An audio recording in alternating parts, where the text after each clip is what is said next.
গরম ভাতের সাথে এরকম একটি তরকারি থাকলে আর কি লাগে। হ্যালো বন্ধুরা, আসসালামু আলাইকুম। কেমন আছেন সবাই? আশা করি সবাই অনেক অনেক ভালো আছেন। আমিও অনেক ভালো আছি। আজকে আপনাদের জন্য নতুন একটি অসাধারণ একটি রেসিপি নিয়ে চলে এসেছি। আজকে আমি আপনাদের তেলাপিয়া মাছ ভুনা করে দেখাবো, কিন্তু খেতে এত অসাধারণ লাগে। একবার হলেও এভাবে বানিয়ে খেয়ে দেখবেন।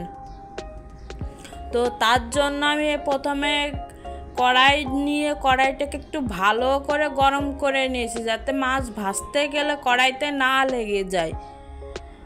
কড়াইটা গরম হয়ে গেলে পরিমাণ মতো আমি এখানে সয়াবিন তেল দিয়েছি।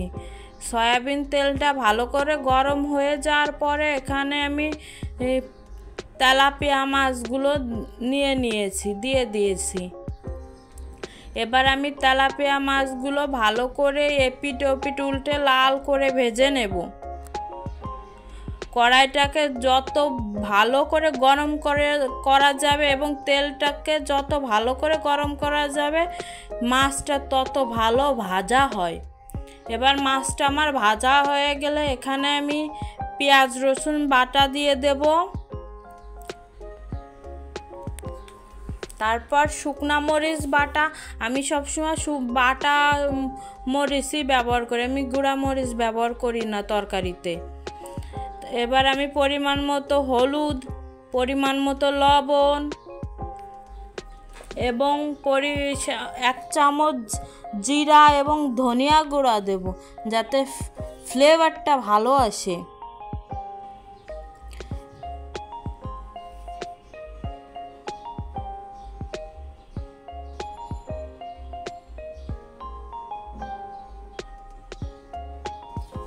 এবার এখানে আমি সামান্য পানি দেব, দিয়ে মশলা দিয়ে মাছটাকে আমি ভালো করে কষিয়ে নেব।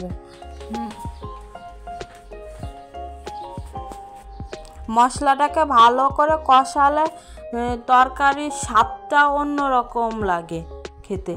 এবার আমি কিছুটা ধনেপাতা দিয়ে দেব। ধনেপাতা দিয়ে মাছ ভুনা করলে এত অসাধারণ লাগে খেতে, আপনারা একবার হলেও এভাবে বানিয়ে খেয়ে দেখবেন। আর আমার ভিডিওটি কে কোন জায়গা থেকে দেখছেন প্লিজ কমেন্ট করে জানাবেন, আর আমার চ্যানেলটি সাবস্ক্রাইব করে নেবেন। আপনারা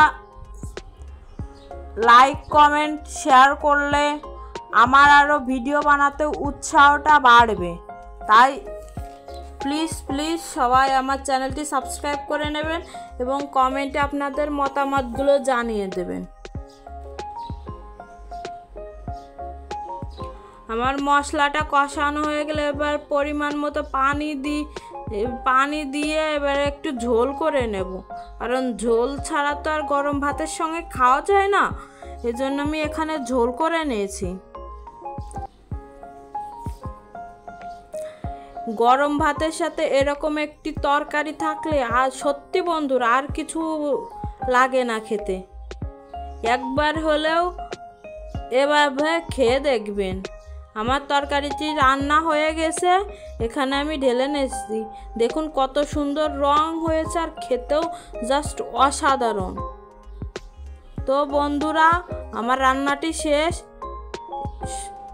সবাই ভালো থাকবেন, সুস্থ থাকবেন, আর আমার চ্যানেলটি প্লিজ